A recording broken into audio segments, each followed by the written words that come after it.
Welcome back, everyone, to another episode of the Richie Hicks Jr. Sports Podcast. I am your host, Richie, here with my guys, Mr. Brett Bandick, Window 2, Winter Haven, Florida. To Cal. Michael Zappy, Window 3, San Antonio, Texas. To Cal. And I am your host, Richie. With the, they say Jay-Z made the Yankee hat famous. Well, Fred Durst made the red Yankee hat famous. Not Puff Daddy. And even if Puff Daddy did make it famous, we wouldn't credit him that, especially these days. Yeah. Today, we're going to be talking about the Pittsburgh SteAlers acquisition of Justin Fields and what the hell are the Chicago Bears doing? What we feel teams should do in the upcoming NFL draft. We're going to talk about my New York Rangers putting the smackdown on the boys from Long Island. Why haven't the Yankees called Snell or Monty? I'm going to divulge in that, possibly angrily. I'm going to talk about my man Jalen Brunson and why I think he is the most underrated point guard in the NBA, or at least the most underappreciated one. Shady McCoy talking some Saquon Barkley. We also got March Madness on the horizon, and we're going to hit on that too. Fellas, is there like a little whistle going through? It sounds like it does sound like it when you talk only. I'm gonna dead this for a second, see if it's something to do here. You guys hear me a little better right now? Now I hear the echo. Yeah, now I hear the echo. I'll be back. Zappy, you know what to do. Put up.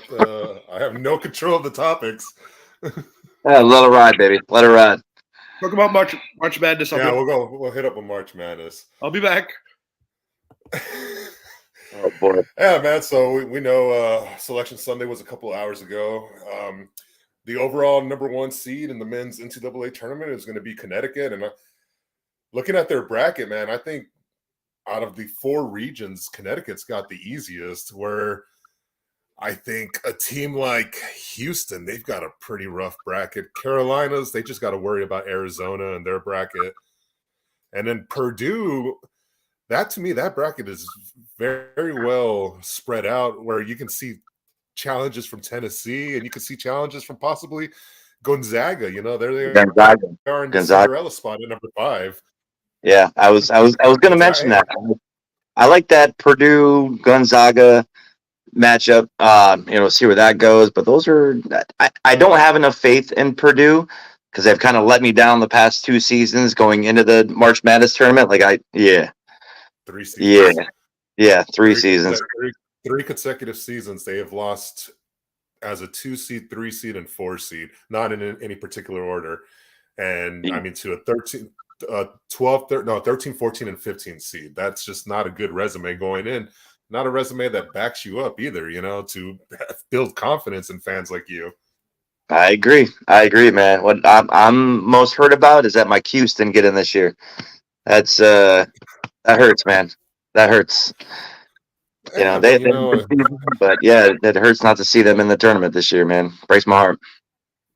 Yeah, and it's kind of a little more expected, especially as we see they don't have Jim Boeheim over there anymore, and it's just a much different team, especially going back to when they had Carmelo Anthony for the 1 year before he declared for the NBA draft, where they ended up winning the national title that season. Yeah, so, they were. I hear you. He was a freshman that year. Yeah, he was a freshman, and he was the difference. Yeah, he really was. Yeah. Him and McNamara. I forgot about Cade McNamara. Yeah, dude. Yeah, McNamara, him. Yeah, that team was that team was fun to watch, man. 03 championship run, that was fun to watch. But yeah, looking at the bracket, like I said, we have UConn as our overall number 1, and then our second number 1, who's currently ranked number 2, would be Houston. Our third number 1 would be Purdue, and then our fourth number 1 would be North Carolina. This is the position the number 1 that had the most debate.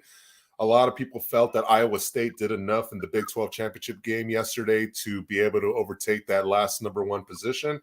But they didn't have the resume going into this March Madness season to be able to take over the likes of North Carolina and even Tennessee, because there's people arguing that Tennessee should have been that other number 1. So there's a lot to look at it, but our 4 number ones, like I said, UConn, Houston, Purdue, and North Carolina. The one that intrigues me the most is the West bracket because of the North Carolina and Arizona matchup possibility in the Elite Eight. Caleb Love going up against his former team in North Carolina, I think, is a very intriguing matchup. In the East region, man, like I said, UConn has the easiest road, but I look at teams like Iowa State that can really give them a problem, and I think Iowa State's got something to prove. But don't forget about San Diego State. I mean, this is a team that made the Final Four last year, and they're a team that you always got to watch out for. Going to the South region, the Houston's region, I could see Marquette really giving them issues in that division. But the team I'm really watching out for is Texas Tech in this one. James Madison, I think, will make some noise early, but once they have to meet up against Houston, that'd be it. And then Purdue, like we said, Gonzaga, man, that'd be an interesting one. Texas, I think they're going to have an easy out. Tennessee, they're a deadly number 2 with Arizona.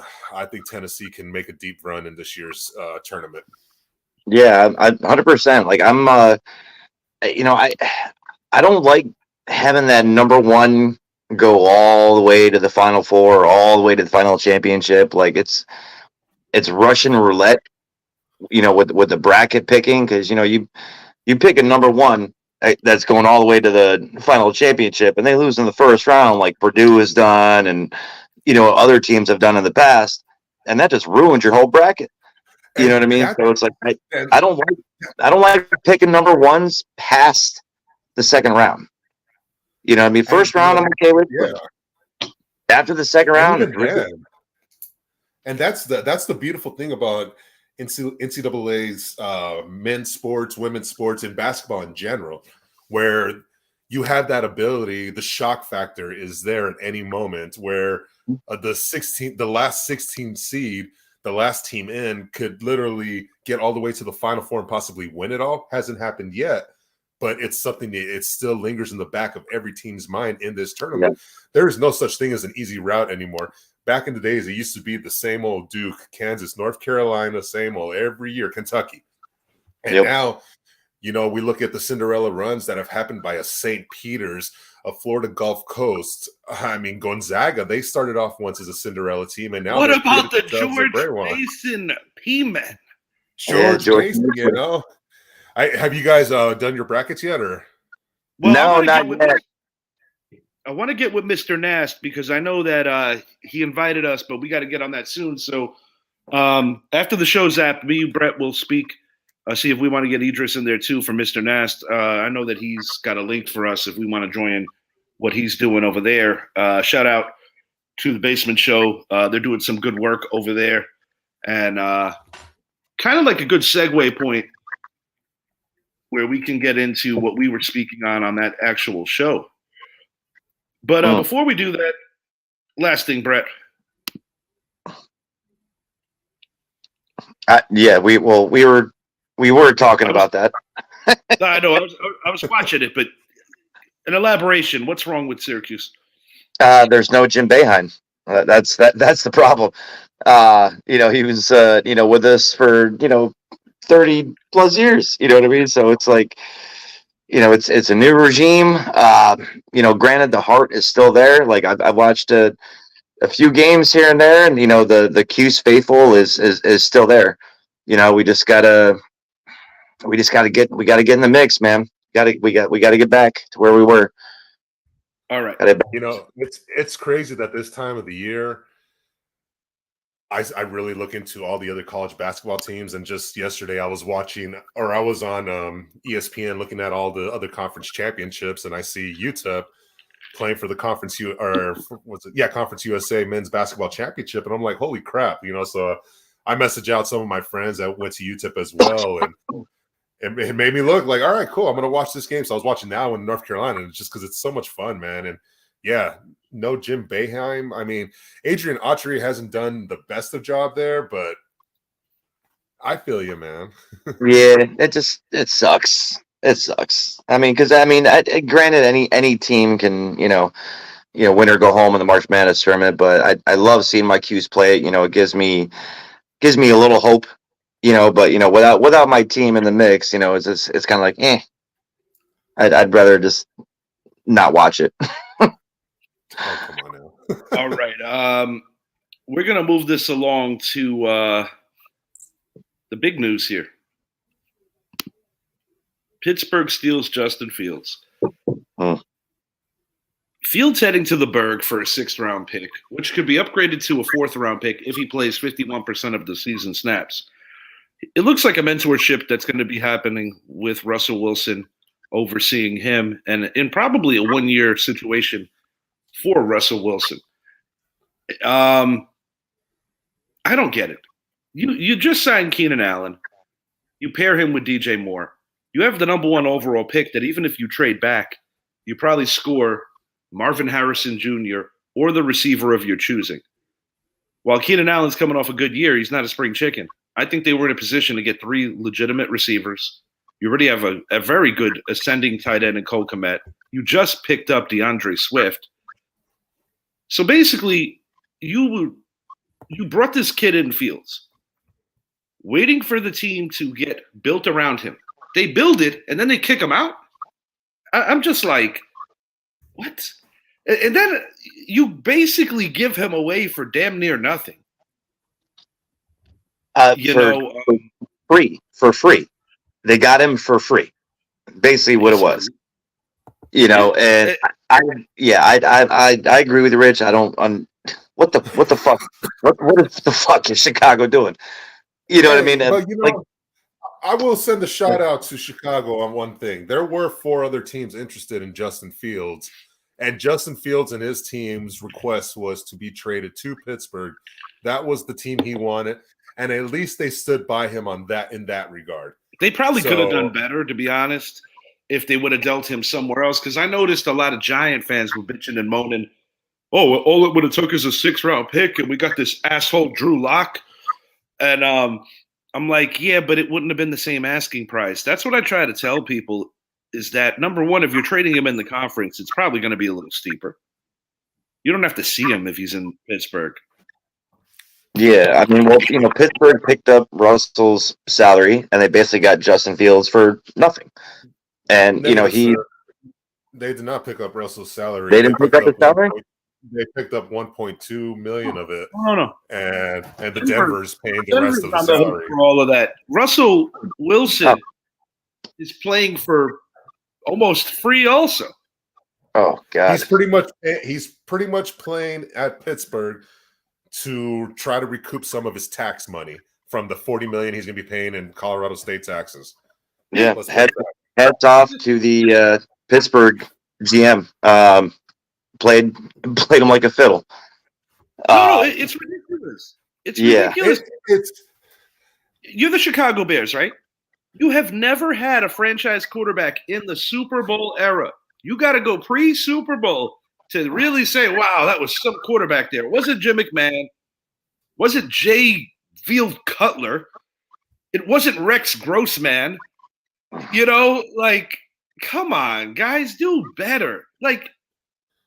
Nobody's celebrating harder right now than the Green Bay Packers and the Detroit Lions, because even if this works out for Chicago, and even if Chicago gets the right quarterback, bro, if they get Caleb Williams, I don't see how they become better.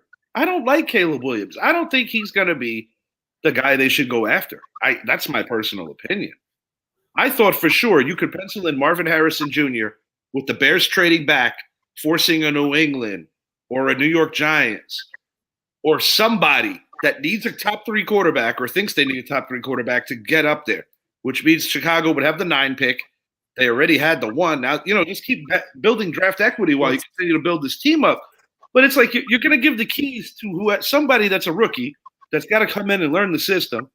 Where Justin Fields, when healthy, last year played rather well. And now you're starting to build it. I just don't get it.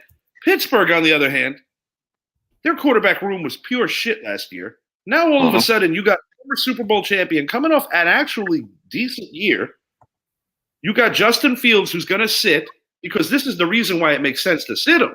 If you don't play him this year, you don't have to give Chicago anything better than a 6th. It's just tailor-made You know, for Steelers to totally get over here. Before this trade took place with Chicago, I was thinking to myself that Ryan Poles is doing a fantastic job going out and acquiring Keenan Allen to team up with Marvin Harrison. That's what you think. You know, and then, but at the same time, do we really know the pick is Caleb? They have not come out and said the pick is Caleb. They are in position to wave Caleb around, where Ryan Poles can seriously turn into Sonny Weaver here and really manipulate the situation because they still have that number 9 pick. Maybe the pick is not Caleb Williams. Maybe it is Drake May. And they're trying to trade back to number 3, knowing that, say, the Patriots come up and we really want Caleb. You have to think about it from a business aspect. As a Chicago Bears fan, every Bears fan was saying, nope, we're not trading Justin Fields. And now what are they doing? Sitting there pissed off at the world because they're looking like they're going to draft Caleb. Oh, no, I wasn't saying no for the Bears. I wasn't saying no for the Bears. I was saying no for the Patriots. We ain't trading down. We're keeping that number 3 pick. No, I'm saying trading up to number 1. Yeah, but we're keeping that number 3 pick. Yeah, like I told Richie, the New York Giants, if they want JJ McCarthy, it's in their best interest to trade up to number 4 to make sure they guarantee themselves JJ McCarthy. And if you're really that interested in Drake May, and you know for a fact Washington is going Jaden Daniels, Chicago may very well go into business with you guys because they would have that luxury to be able to still move back a little more if they need to. That's the one thing. Like I was talking to Richie last night of this new NFL we're starting to witness right before our very eyes. Teams are going to be willing and dealing a lot more. And we're seeing so many trades go on right now during free agency. We're seeing trades on draft day happen a lot more, and it's going to only continue to rise. So Chicago's, in my opinion, prime position. The pick's going to be Caleb, but they have a position where they can easily move back, still be able to guarantee themselves one of the top 3 receivers, probably Rome Odunze at number 9. But we all know they need to get an edge rusher as well. Chicago, in my opinion, has completely flunked this offseason. Completely. You brought in Keenan Allen for what?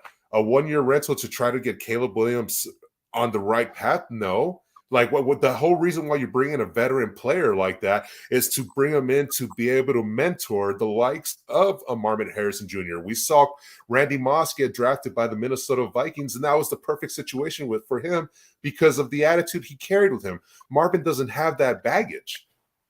They completely dropped the ball on this whole thing, and that leads us to this: what we feel our teams should do for the draft. I'll start with my guys. I do share your sentiments, Zappy, that trading up to number 4 might be the most assured way to make sure that you do get JJ McCarthy, if that's indeed who the Giants want to get, or essentially one of the top 4. Because I'm not convinced that New England wants Drake May. I'm not convinced that they're not going back to Michigan for another quarterback. Maybe they want McCarthy.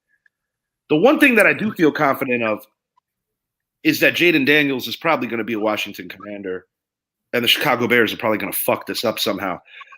Those are 2 things that I'm confident in. Arizona doesn't need a quarterback, or at least they don't think they do. The Los Angeles Chargers are an interesting one, too, because, Justin Herbert, while having all the tools, has underachieved.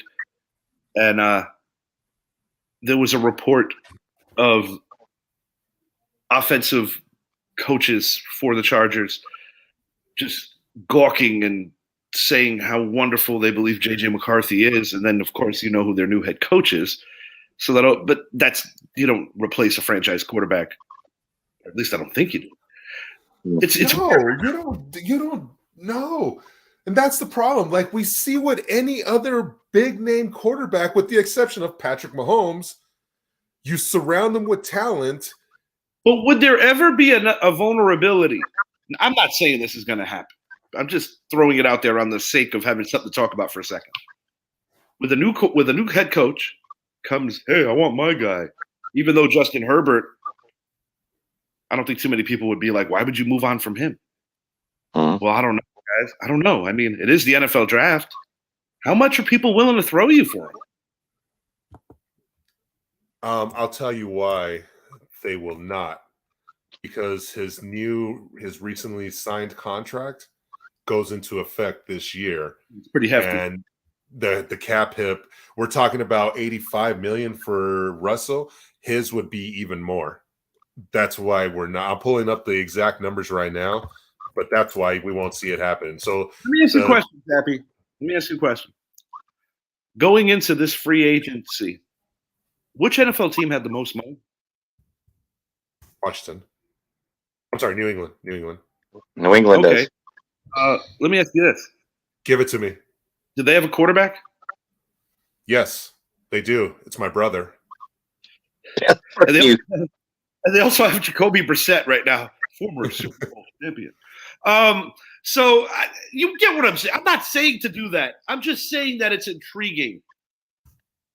That's all. And to your point, Zappy, the way that these quarterbacks keep moving around and moving around and moving around, there's really no theme or logic that seems to be making sense right now, because Chicago opened up the floodgates of what doesn't make a lot of sense to me, you, or Brett, because as you already alluded to, Justin Fields finally had the talent around him.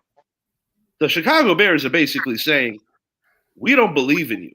And the reason Chicago didn't do better than they could have is because they overplayed their hand in trying to really push the issue of letting the world know what their intentions were. And whenever you overplay your hand, you become it flips. The buyer has the advantage at that point. And that's exactly what the Pittsburgh SteAlers had, was the absolute total advantage at the negotiation table. And they took these guys for a very bad ride. I thought the Carolina Panthers was stupid a year ago. Now, like, Chicago was like, no, hold my beer. Happy St. Patrick's. No, yeah. And meanwhile, Pittsburgh is looking like Houston, but better. Yes. How you went from having Mitchell Trubisky, Mason Rudolph, and Kenny Pickett in your quarterback room to your 1-year rental in a Super Bowl champion, Russell Wilson, who had a good year last year. He did. And Justin Fields, who is probably the future of this team. Like, I mean, if there's one person, in my opinion, that is really celebrating from this trade, it's Arthur Smith, newly acquired offensive coordinator, former head coach of the Atlanta Falcons. He's got to feel great about this situation because his offense is suited to both those guys. And Russell is going to teach Justin a little more about standing in the pocket and using your legs as your weapon rather than running first and using your passing as the weapon. Now, having said that, I also see a very long stare from Coach Tomlin at Arthur Smith. 3rd and 6. Frigid pit. They're playing the Ravens.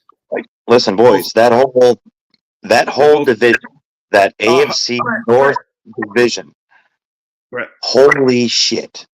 Brett, hold on. You just going to cut me in the middle of a sentence? Oh, I'm sorry. I thought you were done, dude. My bad. Movie a painting a fucking drive. My bad, dude. Right. My bad. It's okay. It's winter. It's 3rd and 6.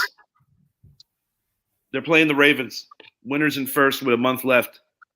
And Tomlin gives him that crazy ass look like, you better run the motherfucking football. Because I saw what you did in Atlanta with Algier and Robinson. You know what I'm saying? Like, Pittsburgh right now, to me, they already got the defense that's championship caliber level. They are already in business. And, when you steal Patrick Queen in addition to what they already did, Pittsburgh SteAlers, in my eyes, what was holding them back? It wasn't coaching, because, Tomlin always finds a way to get these guys in the playoffs or damn near close to it. They are the biggest threat to the Kansas City Chiefs in that conference right now. It's not Buffalo. Buffalo's looking like they're steady walking backwards. Mike McDaniel might be on the hot seat in Miami after being the darling of the league a year or so ago. The Ravens are still going to be good. But, man, you know, when do the Ravens ever really beat Pittsburgh? That's something to think about. Well, the one thing Baltimore has today that they haven't had since, gosh, is Derrick Henry. Yeah, when was the last time a running back put fear in a team? There. Yeah. What, Larry Johnson? No, that. Wow. Yeah, that division is just unbelievable right now. It's way too early. I think the Bengals are going to finish last. They probably will. That would not surprise me if the Bengals did finish last at all. That would not surprise me. I think now, Cleveland's Joe Mixon's gone, right? Last. Yeah. And did they release Joe Mixon? Yeah. So Joe Mixon, Texan. Yeah. That between the Ravens, the Browns, Steelers, they're really the only threat for Kansas City. Whatever winner is going to go to that AFC or the Super Bowl is either going to come out of the AFC West or the AFC North. Well, this is the other thing too. Now that Zappy and I spoke highly of the NFC North and how we felt that this could be a division that was going to really push forward after seeing the emergence of the Lions, the emergence of the Packers, both giving the 49ers very good football games. You can make a case and an argument that both the Packers and the Lions should have beaten the 49ers. They didn't, but they got close. Now, you had a Bears team that you're like, oh, man, Justin Fields is going to have all these toys. By the Bears doing what they did with this quarterback situation right now, even if it works out in the long term, which I'm not convinced, the Bears basically weakened the NFC North by doing this. The Vikings are still going to be playing with themselves, and the Bears are still going to be in the middle, whereas the Packers and the Lions are going to be pushing towards elite status in the conference. Because the NFC is wide open.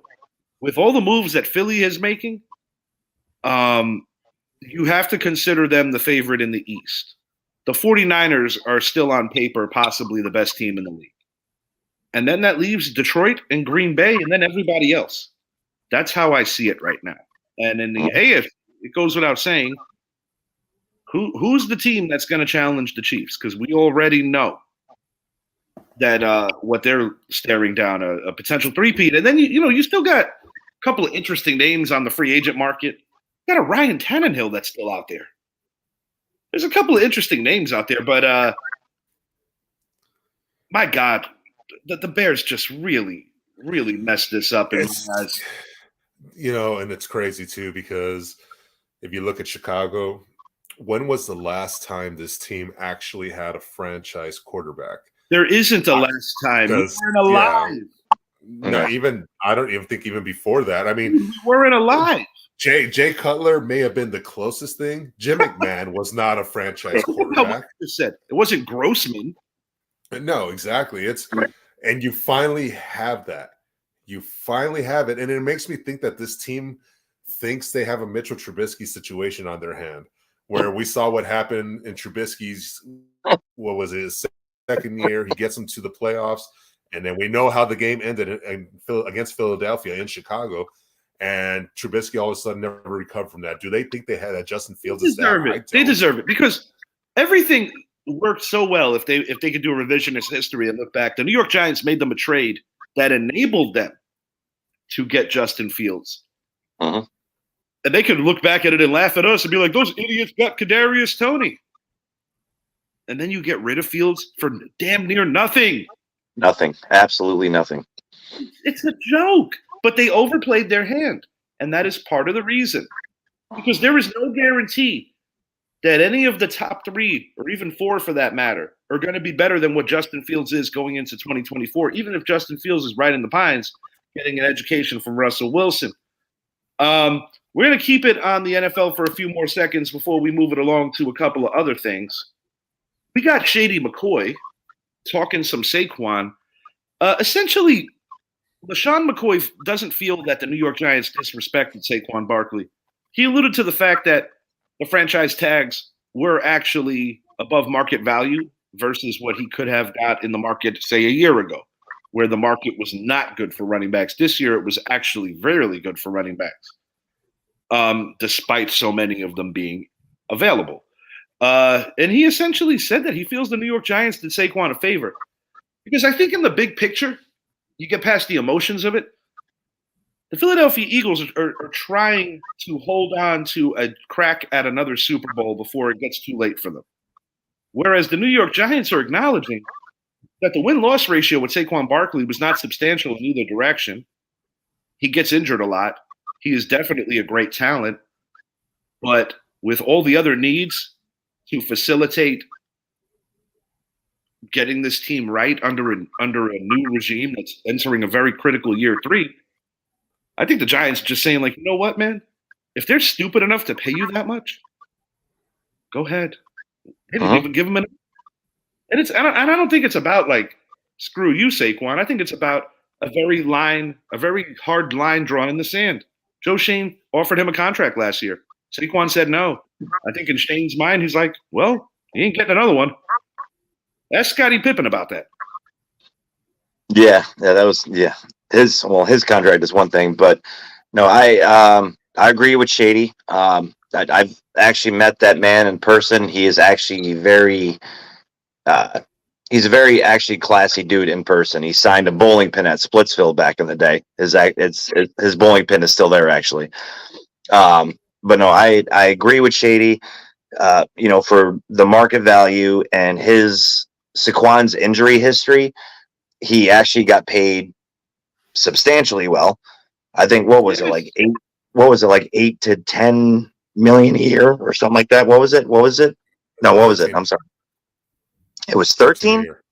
Yeah. Huh. And the thing is, his guaranteed money is that's guaranteed money. The reason why Giant fans are pissy is not because he took the money, and it's not even because he went to Philly. I think the reason why Giant fans got so heated at him is because he didn't even really necessarily wait to see what Baltimore and Houston were going to do. Because Baltimore and Houston might have come with an offer that was close to that. I really think on the Saquon's end, this was about, in his eyes, sticking it to the organization, mainly the upper management, not necessarily the fans. But when you do announce it on X in the manner that he did, and then you give that half-hearted, I didn't think it through thing, it's like, buddy, you've been thinking about it for about 8 to 10 weeks. I said it on a previous show. When I saw that interview with Kay Adams, he was gone. Maybe I didn't want to notice it. As a fan, sometimes you put the blinders on. Or maybe I just wasn't thinking about it. Maybe I just couldn't envision it happening, even though it was rather obvious. But the truth is, I said it already, the Philadelphia Eagles are chasing down a Super Bowl. The New York Giants are chasing down getting back to being an elite organization, which they haven't been for the better part of a decade. And Saquon Barkley was not going to get us there. No disrespect to him. You don't draft a running back that early. But the Philadelphia Eagles got themselves a hell of a ball player that, in my opinion, has a better chance of staying healthy because of the way that they play that committee backfield. But I will say this. Just because you win the offseason doesn't mean you're going to be winning football games. And when was the last time a team that won the offseason won the Super Bowl? Yeah, that's another good question, Zappy, because it doesn't just like pound. If that worked, it would have immediately just came into here, or he would have already been like, wait. I'll tell you when it was. It was back when there was no salary cap and the Cowboys were winning the Super Bowl. Deion Sanders was the big acquisition. Yeah. That's why, yes, the teams are supposed to overspend because think about how long ago that was, Zappy. Think about how long ago that was. Yeah, it was right around, I don't know, let's see, 28 years ago, roughly. My God, yeah. But no, for as far as Saquon goes, look, and I said, you got to let the emotions out of this. He's going to make a business decision. I did not think he was going to get those funds. We've talked about this a lot. My biggest thing is the fact that he went to Philly. That's the part that has always bothered me. You go down as a nomad. You don't have a legacy no more. Yeah. You go down as a nomad. It's kind of equivalent to what Brett Favre did going to the Vikings. But it's not because he didn't go directly there. No, not directly. He went to the That- Jets that first. was- then but that was not by choice. If he had the opportunity to go directly to Minnesota, he would have done it. But the Because reason why it's still not as bad, he gave Green Bay all those years and still got him a championship. Yeah. Mhm. What did Saquon get us? What one playoff win. one playoff win where you can make an argument that he wasn't even the best player on offense in that game. The guy that we're probably kicking out of town was. All right, keeping it in New York momentarily, the New York Rangers put it on the New York Islanders 5-2. I got to say, man, certain things as a sports fan feel pretty good. Going to Queens on 9/11 and seeing Aaron Judge crank one out of Citi Field when your best friend is cursing you out, that feels pretty good. In happier times, when the New York Football Giants were consistently beating the likes of the Philadelphia Eagles and the Dallas Cowboys, that feels pretty good. You know what else feels pretty damn good? Seeing the New York Rangers, by all means and metrics, being better in Long Island, being better in the Garden, shit, even being better in MetLife Stadium. New York Rangers have a legitimate chance to win the Stanley Cup. Igor Shesterkin just freaking on his game. 23 saves out of 24. The other goal that he gave up was a shorthander, so I don't even like to count those. The Rangers are just basically outplaying people at every layer. It didn't come without a price. Ryan Lindgren suffered a leg injury, but I do believe that this Rangers team is very deep and could make a substantial playoff run. I said this to Zappy yesterday off air. I believe the biggest challenge to the New York Rangers in the Eastern Conference is not necessarily the Boston Bruins. I actually think it's the Florida Panthers, who are the defending Eastern Conference champions. And no matter what year it is, you cannot sleep on the Tampa Bay Lightning. Out west, it would be an intriguing situation, whereas the Vancouver Canucks, who are the best team out west in many people's estimations, should they and the Rangers meet in the Cup Finals, it would be the 30-year anniversary when they played in the '94 Stanley Cup Finals. And out west, it's going to be a dogfight. You can't sleep on the Dallas Stars, and the Colorado Avalanche also have a hell of a team. But a lot of hockey to be played, and I'm not making no predictions, but I will say this. This is the best Rangers team I feel that they've had in terms of going the distance since 14 and 15, where we lost the Stanley Cup Finals and lost Game 7 of the ECF. This Rangers team is really good. Okay, boys. Why haven't the Yankees called Snell or Monty? Cole will not resume pitching activities for a month. Another topic that Zappy and I spoke about off the air. Zappy feels that Cole will not be a member of the main ball club until probably the midway point, which would mean after the All-Star game. I actually have to agree with Zappy. If it's not after the All-Star game, it'll be just a little before. But Garrett Cole is too valuable to take a chance of mortgaging his future. And his future comes with a lot of decimals, because there's a serious situation here, because he could opt out and look for more money, similar to what Alex Rodriguez did after he won MVP. Cole's bargaining point is he's the American League Cy Young winner. But then on the Yankees side of the table, they're like, we love you, but you're scaring us with this injury right now. So a lot to be unpacked there. And it just kind of puts like a gloomy overtone on the Yankee season when you consider that Marcus Stroman, not exactly making too many fans off the rip, choosing not to pitch the opener in Houston. That's going to be nasty Nestor Cortez. Uh-huh. And it's a real kick in the dick, because Cole in Houston, game 1, how do you not get fired up for that? Yeah. No, I agree with that. I honestly don't know what what they're doing. I mean, why they not called Snell or Monty? I don't understand. One answer, 2 words. Hit me. Scott Boras. Yeah, he's trying to drive that price It up to where the Yankees don't feel it's reasonable.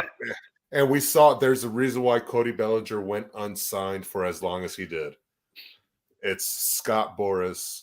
It's Scott Boras. It's Scott Boras. It's not because Monty and Blake don't have the talent or don't want to sign somewhere. It's because Scott Boras doesn't care what the market says. He wants to try to capitalize on his investments and get top dollar, And it's just right now the market says, sorry, man, this is what we're willing to give you. Yeah. It's crazy too, Richie, to hear you guys both talk about the Yankees and Garrett Cole, because I guarantee you Mets fans are having a bit of a laugh about this because we saw the amount of heat they took because of the injuries to Scherzer, DeGrom, how that stuff didn't work. And it's like, and the fact that they paid Justin Verlander to chase down another championship with the Astros where they came slightly short up against your team. It's just incredible. But yeah, no, it was, I thought the Rangers, as you were talking about the New York Rangers, I'm like, yeah, keep talking about my Rangers.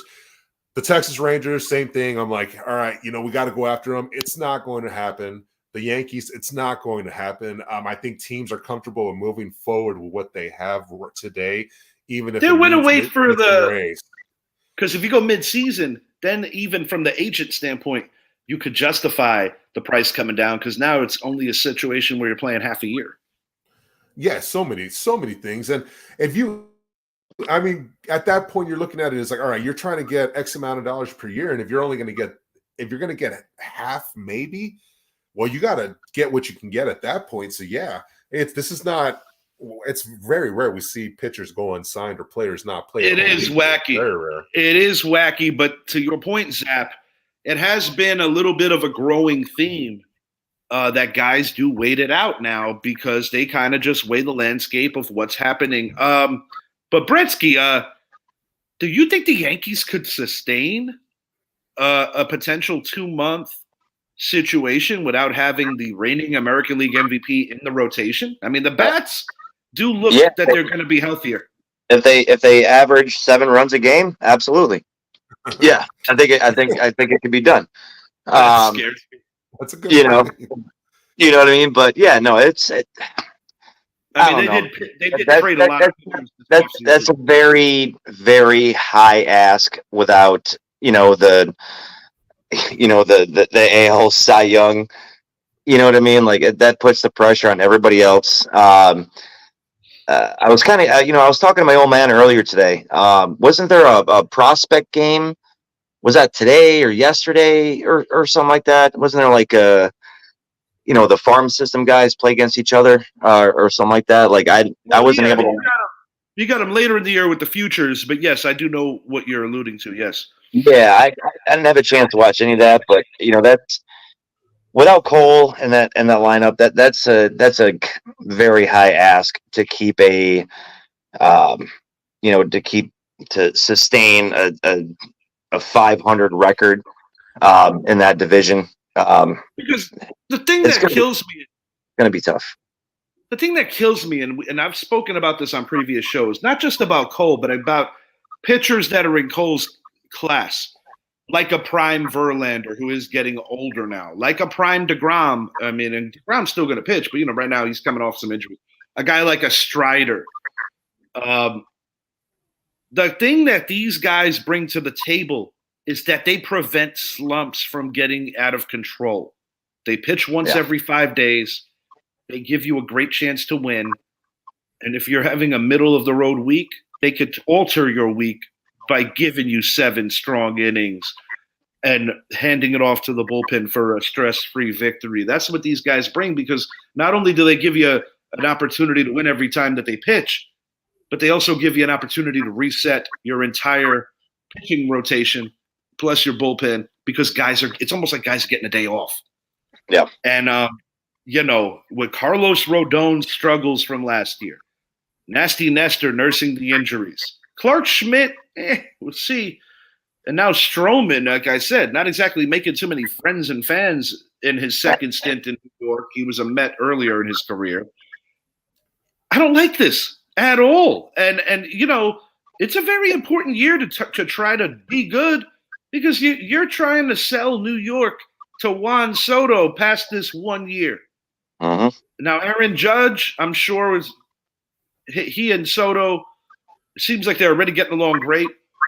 You know, you got guys that are in a position in the lineup to have a bounce back year. You got guys like Rizzo getting protection in that lineup. He's coming off a rough year after having the ill effects of that concussion. A guy like DJ LeMahieu, who was fighting a lot of injuries. And then you get a guy coming in super lean, trying to avoid the bigger injuries because of having so many damn muscles. You know, a guy like Big G coming in. These are all guys that could benefit from the acquisition of Soto and with Judge being who Judge is. But they could score all the runs they want. For years, the pitching carried this organization. Now it's like, oh, fuck. No Garrett Cole. Now what? It's time to flip the script. You know, we're going to have to put up, like I said, 7-8 runs a game. We want to pull this off. It's going to be like the Disney softball league. Yeah. We'll see. They have potential to manufacture a lot of runs. You know, especially now with Soto in the lineup and a healthy Juan Carlo. You know, and a Judge. You know what I mean? They have the ability to do it. So I mean, we'll see. I don't know, but it's a big ask. It's 100% a big ask. But it's gonna be fun to watch. Though. It's gonna be fun. It is time for you and Zappy here. I want to make a quick mention. Al Harris getting promoted to assistant head coach while still holding down his current position as well. In an offseason that's been very murky for the Cowboys, I'm happy about this because I really like Al Harris. He has roots strong with McCarthy going back to Green Bay. But outside of this strong news and something to feel good about, Zappy, no question. It's the same thing the Yankees are doing. Okay, playing with themselves. Heard. Oh. No, it's you know, I spoke to you yesterday about it. It sure did. You know, the things that are going on in Dallas, the same things that are going on in New York. It's like I don't know what's going on in Dallas right now. Obviously, we only have about $4 million in cap room. We could still restructure players. We did release Michael Gallup, but he's a post-June 1st cut. We did release LVE because of his failed physical. It was expected. But, you know, we're still sitting here waiting. Are we re-signing Dak? Are we not re-signing him? Are we going to give CeeDee Lamb his extension? That, I think, is going to happen. Micah Parsons, are we going to hold on to Micah moving forward? What is going on in Dallas? If Jerry, you suggested possibly Jerry selling the team, and I'm like, oh my God, that changes so many things. And, you know, we like to have fun and talk smack to each other. And there's a part of me that's like, I kind of want Jerry to not sell because I've come to a conclusion that you guys aren't in the best direction with him. And then, you know, at the risk of sounding cheesy, there is an emotional connection, even though Jerry is a rival, because not having Jerry in the NFL is just not an NFL that I know. Listen, I'm gonna have fun. I'm gonna have fun with this one. It's kind of hard for me to talk, but I really want to, just because my Patriots aren't doing shit either. But the fact that, you know, the fact that Jerry is in it to win it, and he's not doing anything in the offseason to make this happen. The same thing with my Patriots. Like I said, that's why it's kind of hard for me to talk shit, but it's fun to do. You know what I mean? But like the whole Dak situation, you know, with this off the field accusation stuff that he's going through, they want to re-sign him, all that money. Timing, and I am not trying to act like every time somebody gets accused, there's no merit. I have a high opinion of Dak Prescott as a human being. I want to make that clear. That weighs heavier than team affiliation. I have ever to want to give Dak the benefit of the doubt. Yeah, but I mean, it couldn't have come at a worse time, you know, for him to, you know, talk about re-signing like that. But I just reminds me of another same thing with my team. The only move that I like for my team is getting rid of Mac Jones. That's the only move I like for my team. Wow, this is a complete 180 from last year. Not even last year, 8 months ago. Mac and cheese. We're going to throw it short. We're going to throw it in middle range. We're going to go. All it took was one season for me to change my mind. Okay, that's all it took. And I'm glad we got rid of that. I'm glad we got rid of that cancer in the locker room. Okay, I'm extremely happy about that. You know what I mean? But it's our two teams. We're not doing hardly anything in the offseason to make our teams better. Meanwhile, everybody else in the division, in particular your division, is making moves. They're taking chances. I really haven't seen anybody in the AFC East making any moves. Miami hasn't done shit. They lost a lot of good players. I want to ask you this. Do you like Buffalo the Brad hasn't done trade? shit. And apparently Stephon Diggs, I mean, we talked about this years ago that he wants to play with his brother. There's You a know what I mean? possibility.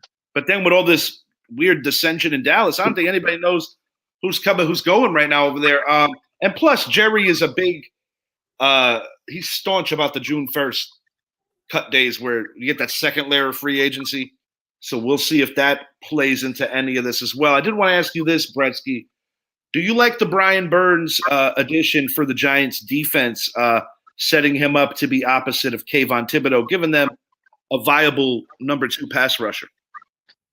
Oh, absolutely. I mean, the more pass rushers you have, the better you are. You know what I like about it? What? You know what I really like about it? I mean, you got a situation where, you're coming into the same locker room. You're looking at properties in New Jersey. He's getting that, he's going to get paid well. Now, you'd be like Kayvon, it's you and I, brother. Yeah, what is he looking at, the Tony Soprano house? They're possibly, Come rooting together. Brian Burns was not brought in to be your number 2 pass rusher. Let's get that one right. You don't pay someone $150 million over 5 years to be number 2. That was me challenging Kayvon to get into that double-digit consistency. That's what I just did there, sir. Now we talked about. Can we agree that we're all a little amused with Saquon's little half-hearted? I love you guys. I love you guys. So, having said that, here's a guy that's on the opposite spectrum of that. What the fuck is C.J. Gardner-Johnson's deal? His deal is that the same as Saquon's and everyone else's. Money talks. Yeah, don't lie. But my God, these guys in your eyes, politicians would forget what they see.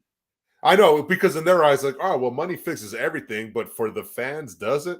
I sure as hell will never forget what you said to me if I'm an Eagles fan, saying all those trashy things you said about my fan base. Thankfully, I'm not an Eagles fan, but Dalton Schultz is a guy that questioned Cowboys culture. Imagine he tries to come back one day. Right. Yeah. Listen, boys, that everybody knows, we all know, the NFL is an entertainment industry. Oh, it's entertainment. Okay.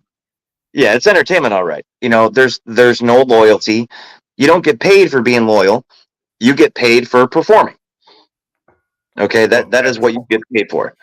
And remember, too, on top of your point, Brent, all these contracts that you give out in free agency is not what you did, it's what you can do for us. It's what you can do. Exactly.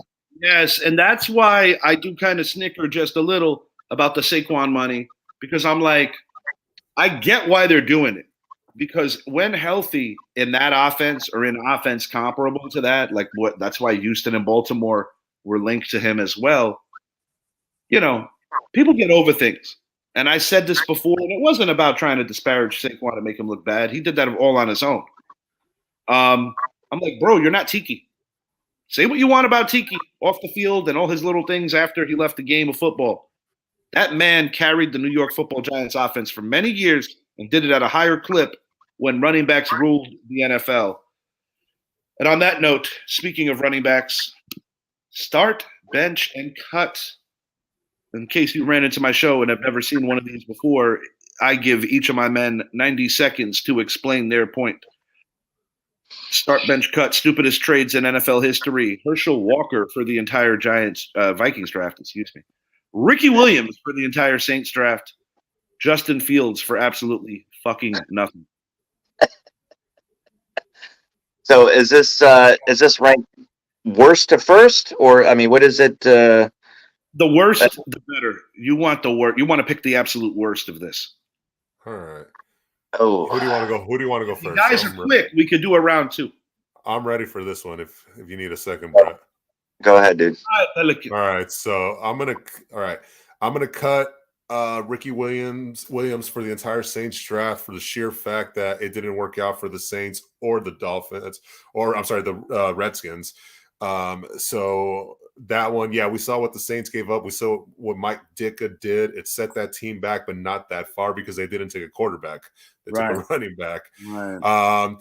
I'm going to bench Justin Fields for absolutely fucking nothing because we don't know what the outcome is of this trade yet. All we know is it was a 6. It could have been that Justin Fields turns into a 6th-round pick. Or he turns into a franchise quarterback that leads the Steelers to 3 more Super Bowls. That's the thing. We don't know. Herschel Walker, I'm going to start because 3 Super Bowls. Jimmy Johnson hosed the Vikings, and he played that system correct. Oh, well, if I cut this guy, then it turns into a draft pick. If I do this, then I do that. All right, this is how we're going to do it. And here we are 30 years later, and that was still one of the greatest dynasties in NFL history. One of, I didn't say the greatest. So that's mine. Oh, wow. Yeah, I'm gonna start Herschel. Same thing, 3 Super Bowls. I mean, it's it's Herschel Walker. I mean, the guy's an absolute legend. I'm gonna bench Ricky just because he got what he wanted, and then he made all that money and retired so he can smoke weed. So I'm benching that man. I'm cutting Justin Fields. Pretty much almost the same things. We really don't know what we're going to get out of this deal, but it literally is the stupidest deal the Bears can ever make, but it's also the greatest deal the Steelers can make. But we don't know where this is going to go. But yeah, Herschel, Ricky, Justin, in order. I like it. I'm going to give Zappy the slight edge because of all the detail, but none of you did anything wrong here. This was more about getting a good laugh about some of the moronic things that we have seen. We have about 3 minutes, so I'm going to give you guys a 2. This could be fun. Oh boy. Biggest head case. AB, Terrell Owens, OBJ. Bretsky, I'll let Zappy go first time. You go this time. We are coming up on 2.5 minutes, so try to keep it to about 45 seconds if you can. Minute tops. I will try this one. Biggest head case. Number 1, AB. Just because the way I saw him go out in Tampa, taking off his clothes, his shoulder pads, running off, saying goodbye to the crowd, starting his new rap career. Number 2, I'm gonna say, wow, OBJ actually. I'm gonna bench OBJ because he had literally the one greatest catch of his entire career. After that, he was kind of a ghost. He got hurt a lot. The whole boat controversy. Same thing. He's starting a rap career too, apparently. Dill's not rapping. Whatever he is, I don't know. Could be R&B. T.O. I'm gonna cut.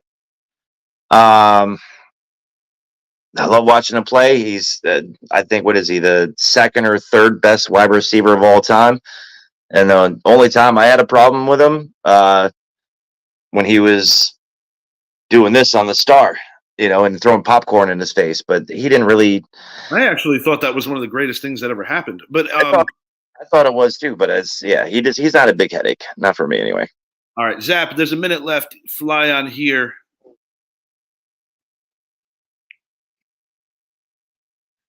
Uh-oh, what happened?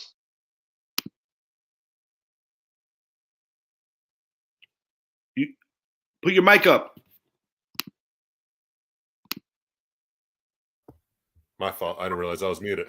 All right, so That's a great way to lose.